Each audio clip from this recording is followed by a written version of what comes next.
তুমি যখন ট্রেডিং শুরু করো তখন তোমার মনে হয় আজ না হোক কাল ঠিক সফল হব। চার্ট দেখছো, ভিডিও দেখছো, অন্যদের প্রফিটের স্ক্রিনশট দেখছো, আর মনে মনে ভাবছো আমি পারবো না কেন। কিন্তু ধীরে ধীরে কিছু অদৃশ্য ভুল ঢুকে পড়ে তোমার ট্রেডিংয়ে। এই ভুলগুলো এতটাই নীরব, এতটাই সাধারণ যে তুমি বুঝতেই পারো না এইগুলোই তোমার সাফল্যকে ধীরে ধীরে মেরে ফেলছে।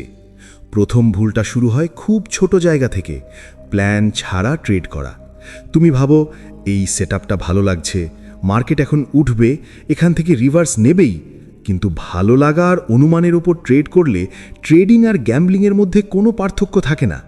একটা দিন কাজ করবে, দুদিন করবে না, কিন্তু লং টার্মে তুমি শুধু কনফিউশন আর লসই পাবে। তারপর আসে ওভার ট্রেডিং, একটার পর একটা ট্রেড, যেন মার্কেট তোমার কাছে ঋণী। লস হলে সেটা রিকভার করার জন্য আরেকটা ট্রেড, তারপর আরেকটা। এখানে সমস্যা ট্রেডে না, সমস্যা তোমার মাথায়। তুমি মার্কেটকে নয়, নিজের ইগোকে প্রমাণ করতে চাও, আর এই ইগোই ট্রেডিংয়ের সবচেয়ে ভয়ঙ্কর শত্রু। এরপর আসে স্টপ লস না মানার অভ্যেস। শুরুতে তুমি ঠিক করো এই লেভেলে স্টপ লস, কিন্তু প্রাইস একটু কাছে আসতেই মনে হয় আর একটু জায়গা দিই, আবার একটু গেলে মনে হয় এখান থেকে ঘুরবেই। এই আর একটু অপেক্ষা, এই দুই শব্দই হাজার হাজার ট্রেডারের অ্যাকাউন্ট শেষ করে দিয়েছে। স্টপ লস মানে লস নেওয়া না, স্টপ লস মানে নিজের ক্যাপিটালকে বাঁচানো। আরেকটা মারাত্মক ভুল হলো রিভেঞ্জ ট্রেডিং। একটা ট্রেডে লস হলো আর তুমি সেটা ব্যক্তিগত অপমানের মতো নিলে। তখন আর সেটআপ, রিস্ক, লজিক কিছুই থাকে না, থাকে শুধু একটাই চিন্তা, এই লসটা এক্ষুনি ফেরত আনতে হবে।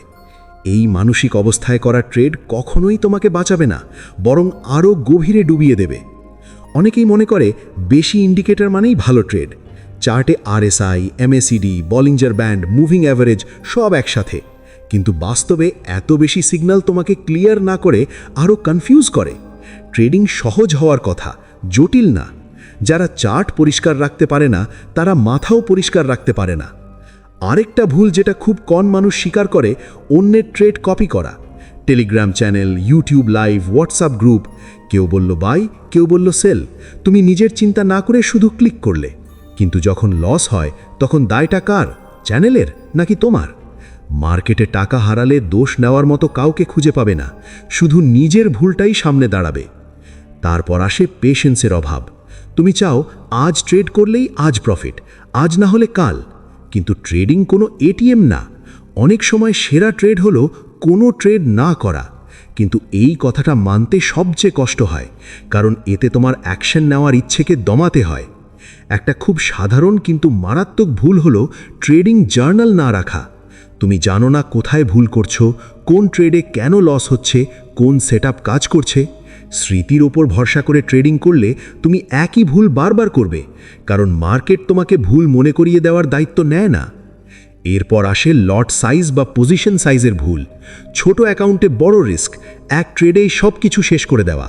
তুমি ভাবো এই ট্রেডটা নিশ্চিত, কিন্তু মার্কেটে নিশ্চিত বলে কিছু নেই। আজ যেটা নিশ্চিত মনে হয় কাল সেটাই সবচেয়ে বড় শিক্ষা হয়ে দাঁড়ায়। আর সবচেয়ে ভয়ঙ্কর ভুল নিজেকে ট্রেডার ভাবা, কিন্তু ট্রেডারের মতো জীবনযাপন না করা। অনিয়মিত ঘুম, মানসিক চাপ, রাগ, ভয়, লোভ, এই সব কিছু নিয়ে চার্টের সামনে বসা। তুমি ভাবো শুধু স্ট্র্যাটেজি শিখলেই হবে, কিন্তু ট্রেডিং আসলে তোমার মানসিক শক্তির পরীক্ষা।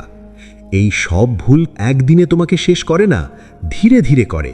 ঠিক যেমন ছোট ছোট ফাটল একটা বড় বাঁধ ভেঙে দেয়। তুমি যদি আজ এই ভুলগুলো চিনে না নাও, তাহলে কাল হয়তো তোমার আত্মবিশ্বাসটাই ভেঙে যাবে। ট্রেডিং তোমাকে ধনীও বানাতে পারে, আবার শূন্যও করে দিতে পারে। পার্থক্যটা শুধু এই ভুলগুলো এড়িয়ে চলার ক্ষমতায়। এখন প্রশ্ন হলো, তুমি কি এখনও ভাবছো এটা আমার সাথে হবে না, নাকি আজ থেকেই নিজের ট্রেডিংকে সিরিয়াসলি দেখবে? কারণ এই ভুলগুলো করা মানেই সাফল্যের রাস্তা এখানেই শেষ।